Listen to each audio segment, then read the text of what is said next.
And as I mentioned that I'm going to forecast some statistical inputs, inferences, and this is not a information collected from the Google.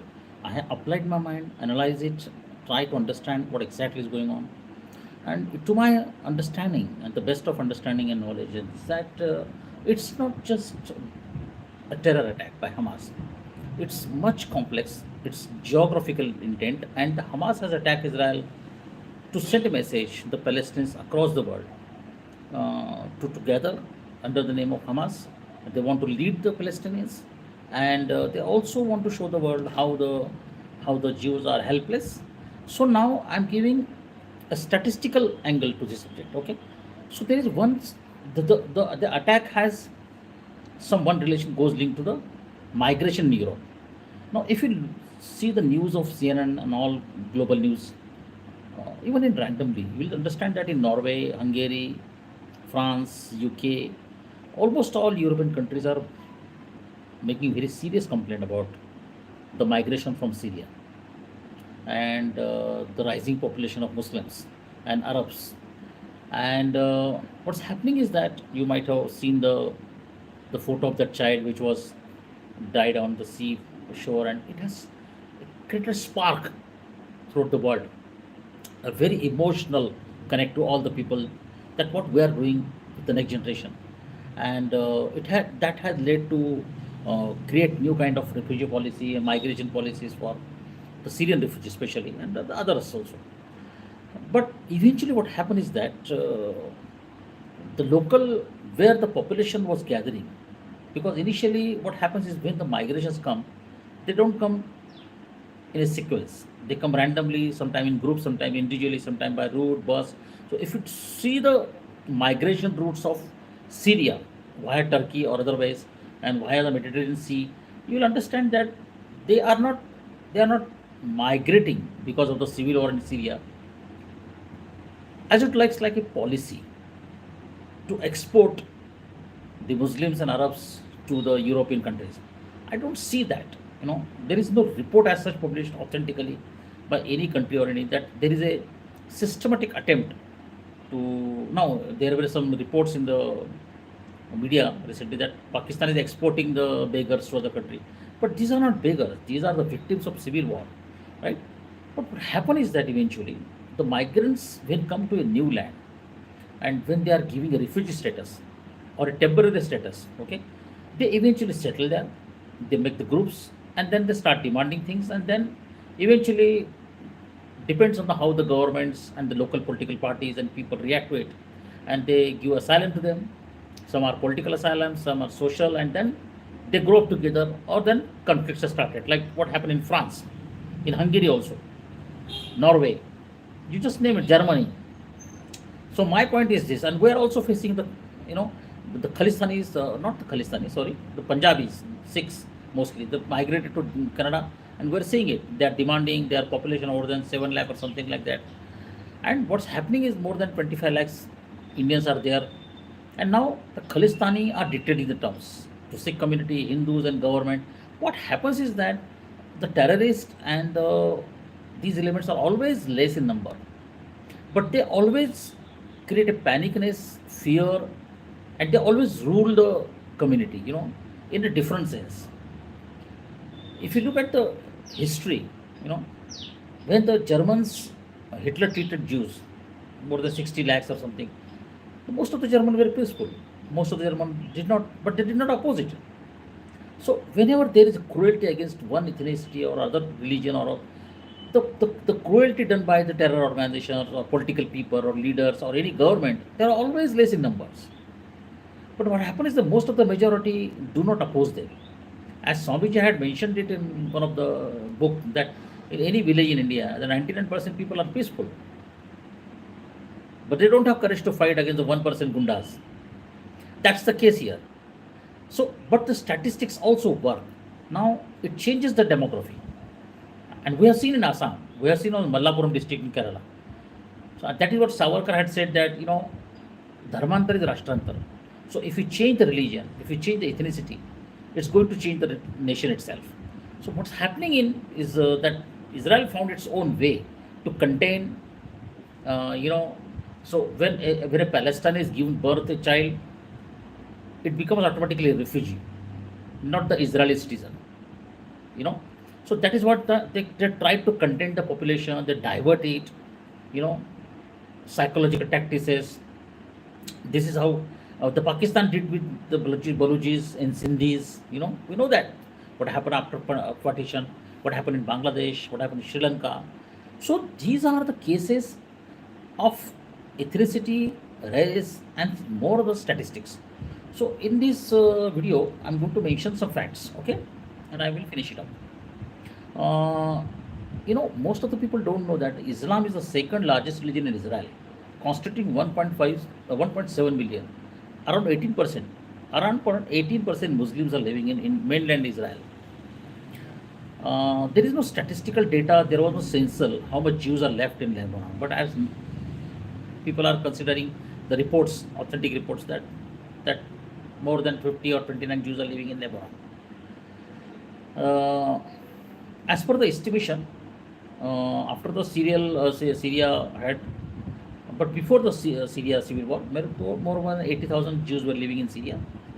But after that civil war, they almost have fled to the Israel.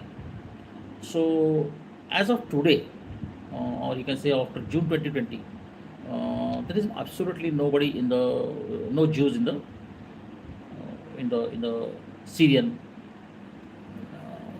place. Uh, More than 71 Syrian migrants have gone to Europe, and after the Syrian civil war, and out of them, 91 were Muslims. The number of people seeking asylum in Germany this year, I mean last 2 years, will be as high as for 1.5 million, almost double the previous estimate German media has reported. So what happened is that it was having asking for half of number and not double.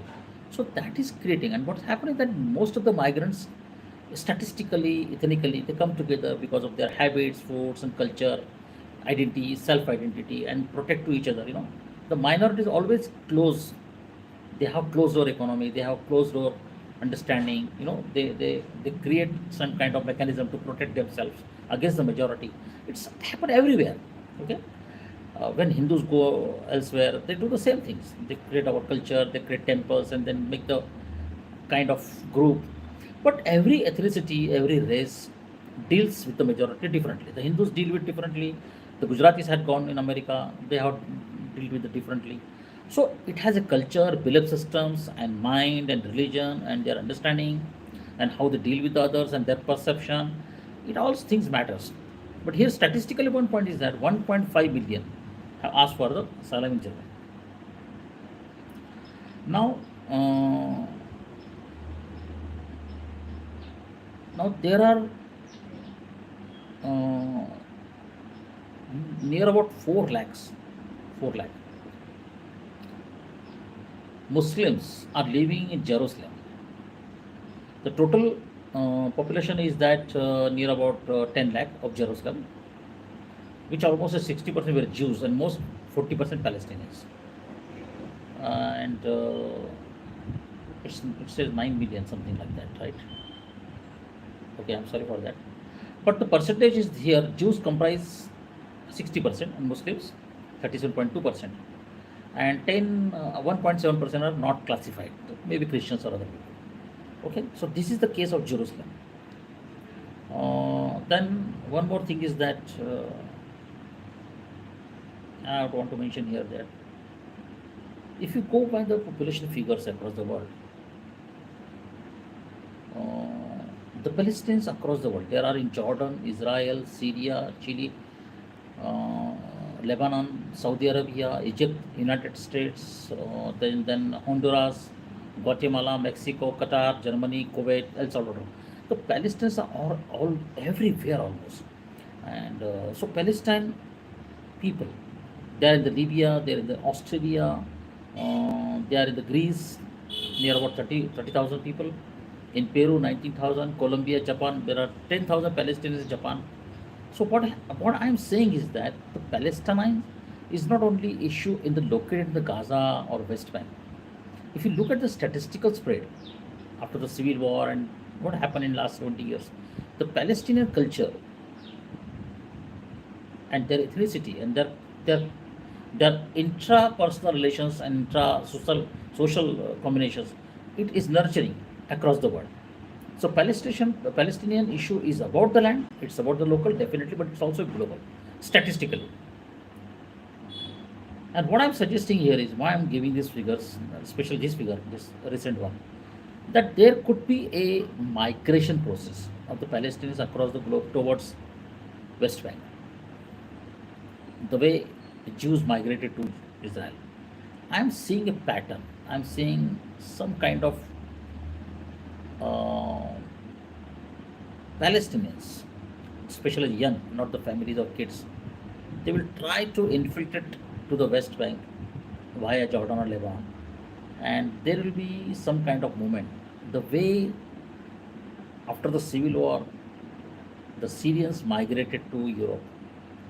I'm seeing not exactly the same, but a different kind of migration from different parts of the world to the West Bank. So Israel is going to face a very serious crisis uh, on Jordan River, West Bank side, and I don't see that this statistical and geographical change will not end or will not trigger a war between the Jordan and Israel. I do see a war coming in between Jordan and Israel if the migration continues.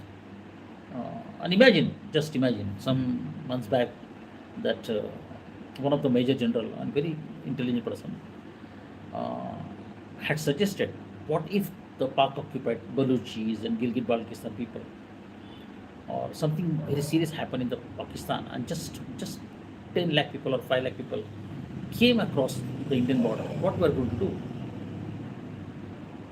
And we have seen the fencing and all these things doesn't work. We have seen in Bangladesh also. What if something triggered and maybe 1 million Palestinians they gathered in Jordan, or in the Jordan, Palestinians in the Jordan, they start walking towards the West Bank. I don't know why, but I'm feeling this kind of very different kind of migration is of the Palestinians coming toward the West Bank. I don't know why. That's my gut feeling, or maybe hunch, or I don't know. Let's see. In the next video, I'm going to give some figures and some insights, and also different kind of forecasts, predictions, and we are going, what India should do, what India is doing, and how India should be very careful in this, and what how this is going to trigger some other disputes, you know, and are we really safe? Are we heading for a different kind of war or different kind of war zones? So definitely we'll have an eye on this, and we'll focus on assessment facts. I'm also going to publish a graphical video on this subject, in which I will show some maps, and then I will point out where the migration will happen, what is going to happen in the Gaza and around that. I will mark on that, and I will write my observations on that map, and I will create that video for you, so people can better understand. Because during the coronavirus, when I was studying the mind of the coronavirus and its footprints in India, I had made a video case study on Dharavi Islam and how coronavirus is spreading its tentacles, and how we should contain the spread of virus. Because in initial stage there was no solution, no vaccine, so only solution was the social distancing. So I had published my videos and audios and solutions for the government and society to use the space and time as a social distancing tools. Uh, and in that video, I had published a case study with the mathematical module. So I'm trying in this case to give the maps and how the displacements, relocation, resettlements, and migration will is going to hurt the interest of Israel, and how it is going to create a headache for the rest of the world, and especially Arabs and US interest. Be on side.